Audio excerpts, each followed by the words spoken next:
Ladies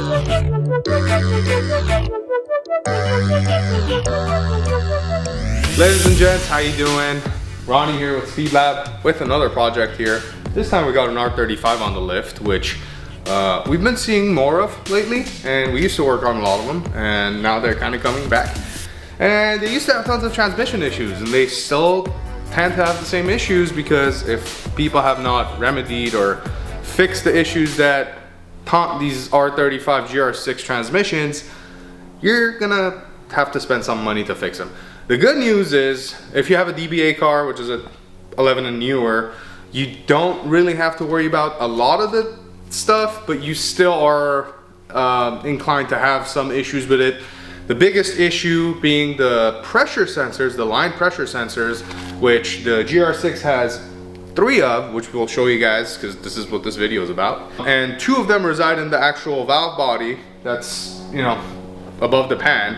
And 1 of them resides on the clutch housing valve body, which is in the front portion of the transmission, which unfortunately you do need to drop the GR6 in order to get access to that. Once you drop it, it's not really difficult to do because all you do, obviously, you know, you drain the fluid, you bring it down, pop all the bolts off, take that housing off, replace the sensor as you guys will see us doing, and then just make sure everything lines back up again. There's a bunch of small O-rings and stuff that need to line up properly for the clutch housing to, or the clutches to work rather. That would suck, you know, if you do it then you have to drop it again. So what we're actually going to use is not the OEM one anymore, because if we put the OEM pressure sensor back in, we are prone to having the same issue come up again. So what we do is, there's 3 ways of repairing these. Like I said, first is, you know, you drop the transmission, you replace all 3 sensors, and you do it with the OEM ones, and you hope for the best. Obviously that's not the smartest thing to do because you're paying for a trans repair. Second option is Datsun makes the sensors as well, and you can't just directly swap them.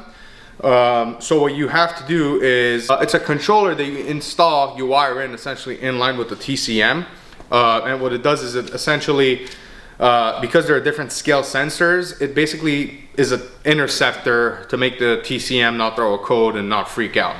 So that obviously adds a little bit of cost aside from the $200 sensors. So from, I think it goes from 600 bucks to $1,000 when you add the interceptor. And of course there's the labor of installing that, wiring that in line as well. The third option, and what we're going to be doing on this particular vehicle, is you buy yourself sensors from either Shep or Jack's Transmission. We do a lot of business with Shep Trans, so we got the Shep sensors. In this case, what we do is we actually do a TCM flash on the vehicle, so it needs to be either on Cobb or Ecutech.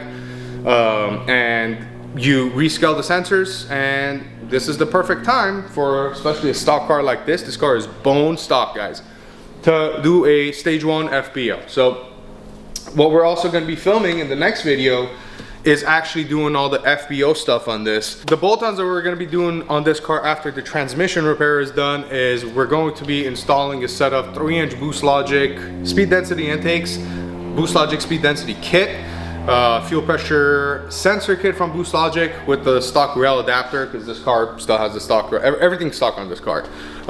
Coated Boost Logic downpipes, coated Boost Logic mid pipe. We're going to leave the essentially the axle back portion of the or the cat back, I guess, or your axle back portion, we're gonna leave that stock. That's worth about 8 to 10 horsepower on a build like this on E85, so you know, not a whole lot. And of course we're gonna have to do some fueling upgrades if we're doing the flex fuel. Oh, and the GT1R flex fuel kit, of course. It's gonna be on race ROM, so we can just integrate it into the stock ECU and you know, have a way at it. Fuel wise, 1050X injectors from Injector Dynamics, which is going to be more than enough for the power level that we're shooting for. Again, it's not a max effort deal, so it's a stage 1 FBO, and then the stage 1 plus would be the exhaust and the front mount intercooler, which we're leaving stock. Of course, oil change, spark plugs, diff fluids, everything, as we're, you know, going to be, you know, refreshing everything and making sure it's, you know, ready to go on the dyno. And of course, like I said, flex fuel, so it's going to be full pump and go flex fuel. We're expecting to see anywhere from 620, 630 horse, and we're gonna see what it does as far as torque. We obviously do not want to exceed the 650 foot-pound mark at all on a stock transmission. just because, you know, the torque capacity of the clutches are kind of questionable past that. Before it used to be 600 foot-pounds, and you know, people started pushing them a little bit more. If you're careful with it, 650 is going to be more than okay. So with that being said, we're gonna eat because we're hungry. Well, the food's not even here, but when the food's here, we're gonna eat, and then we'll get on this. We'll drop this GR6, and we'll kind of explain what we're doing as we go. It's pretty simple to drop them. Yeah, just don't drop it on yourself because they're very heavy. Tony knows. We almost dropped mine. Shit fell on my head once. We're good though. You can see they're using OEM Nissan fluid.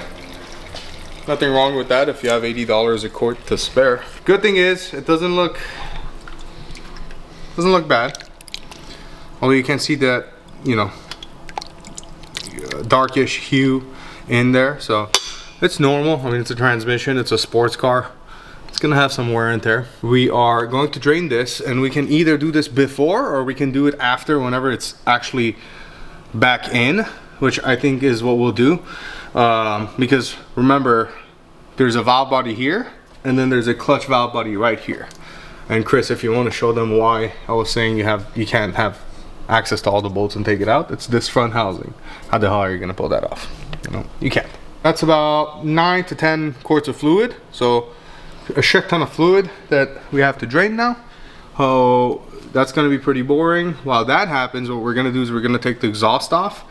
We're gonna take this cross brace off. Essentially what this GR6 is sitting on is the rear subframe, which has 3 bolts holding it. It's this bolt right, or this nut rather, this nut, and then this nut right here, not this one.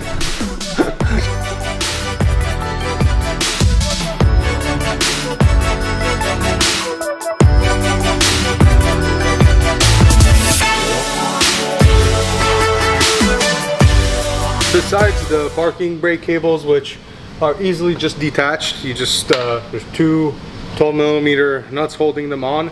You just got to make sure the e-brake's obviously not engaged, so the cables can have some slack. That's easily taken care of. Right over here, you guys can see there is 2 coolant hoses going to this oil cooler here. Now, this oil cooler is obviously for the transmission, so it's the transmission oil cooler. And it does use the engine coolant to cool it down. So it's a water to water, essentially liquid to liquid cooler. And it hijacks it essentially from the heater core hoses and just sends it back to the transmission cooler.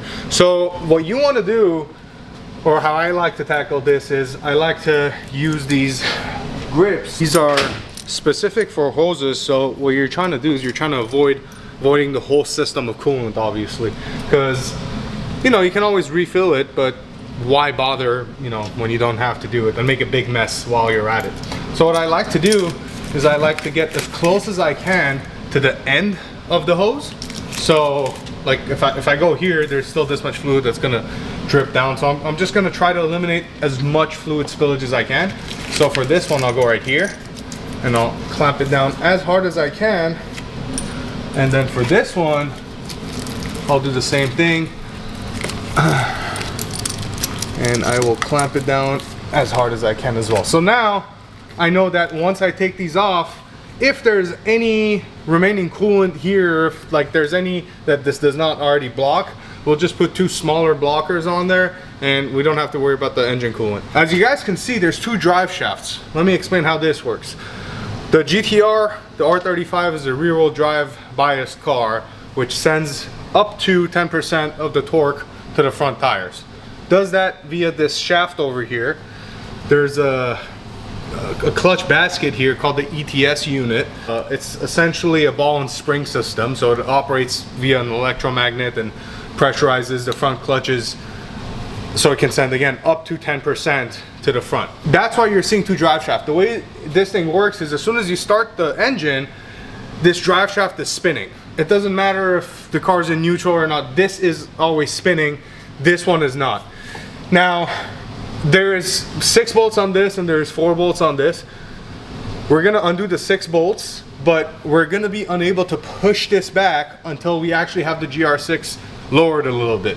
This one we can just undo and kind of get it out of the way, no problem, but this one there's really no way of prying it off so you just kind of have to maneuver it as you're coming down. And like I said, this is directly connected to the engine, so in order for me to, let's say I'm trying to take the top bolts off, Chris, if you want to show the top bolts, like let's say I'm trying to get the top Allens off and I don't have access to it, I'm gonna have Tony go over there and spin the 19mm crank sprocket or crank bolt on the sprocket, so in turn it spins the drive shaft. You can also get it from here, like you can put a pry bar over here and, you know, try to twist the drive shaft, but again, you're moving the pistons and everything. So I rather just do it, you know, clockwise in the rotation of the engine, how it's going to be basically turning over to get to those bolts. Another thing that we're going to do is we're going to take off 1, 2, 3, 4, 5 bolts here.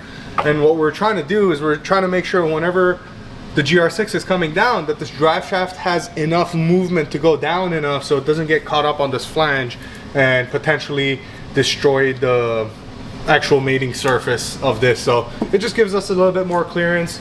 As far as how we're going to get the GR6 down, we're going to use an engine bench that can come up to 48 inches, so it gives us enough access to get that thing on the bench and then go underneath and, you know, make sure everything's, you know, out of the way and nothing's going to get binded when we're trying to take it out. Another thing I have to do right over here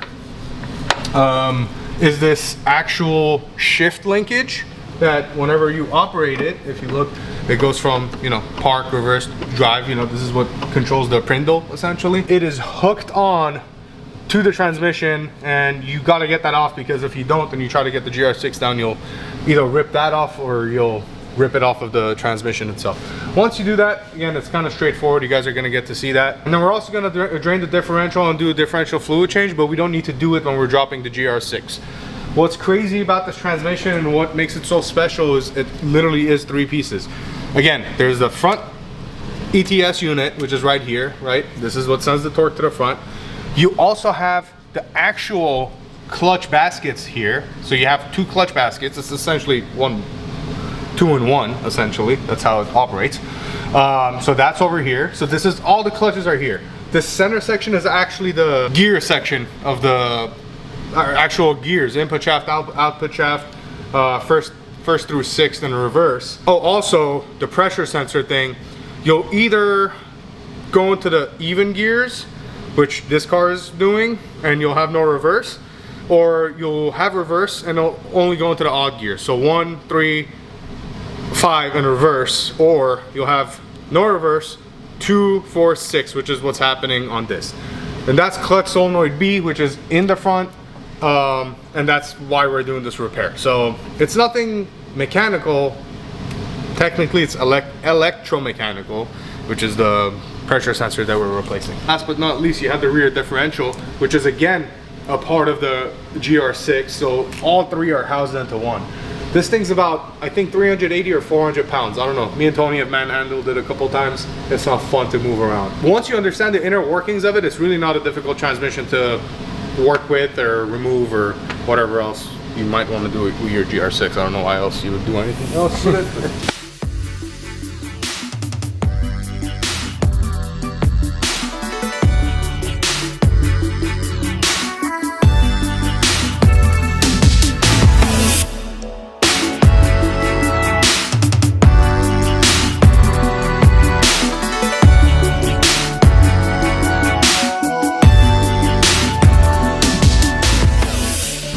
That is the pressure sensor at fault.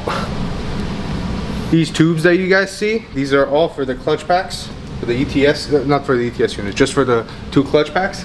And whenever you put it back in, you just want to make sure that it lines up, obviously, with this.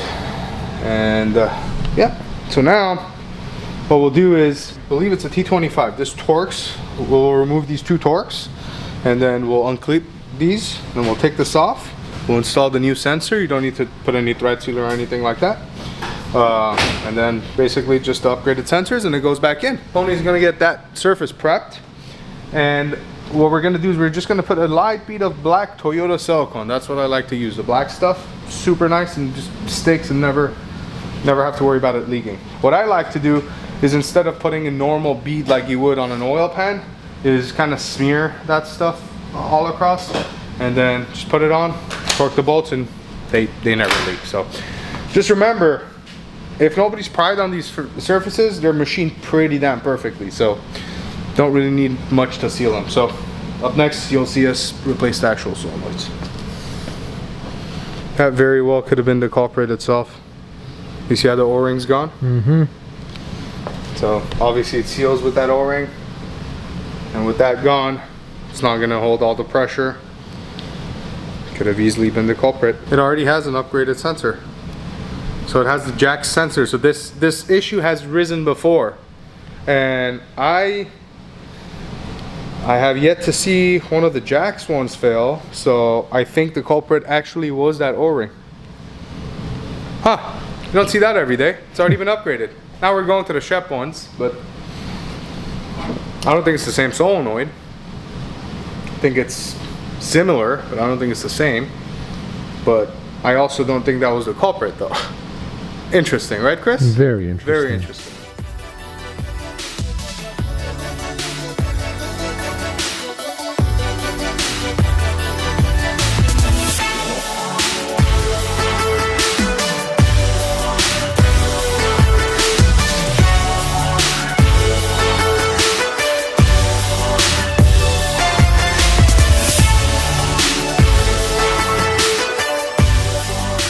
How about one day you film and I work on the car?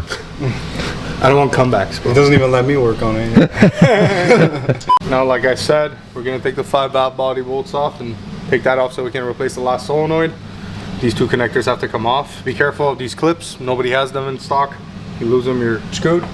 I didn't lose them, I have them. So what we're gonna do is we're just gonna disconnect everything that's essentially holding the valve body up. So it's gonna be this sensor over here, which is already disconnected, this sensor over here, and this over here we can just pop off. This is the temperature sensor, by the way, if you guys are wondering. If you guys look over here, you guys can see a clip over here, okay?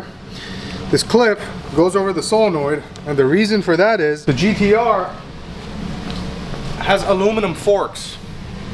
Now, these aluminum forks wear over time, and when they wear enough, it can't physically, the square of the piston cannot physically be retained in that fork, so it turns. And when it turns, this magnet, because if you look over here, you see how there's crap over here? Mm-hmm. That's because of this magnet, right? So if this turns like this, and this magnet's away from the sensor, it's not gonna recognize what gear it's in, and it's gonna throw everything in a frenzy. So these clips are called the TSP clips that everybody talks about, and every transmission has these. I mean, at this point, every transmission has these. If they don't, that's a big problem. So let's see if this one's gonna be loose as well. See, this one is not loose, but of course we're gonna replace it because the customer's paying for this, and all the sensors were kind of questionable. So yeah, we're not gonna let it stay questionable.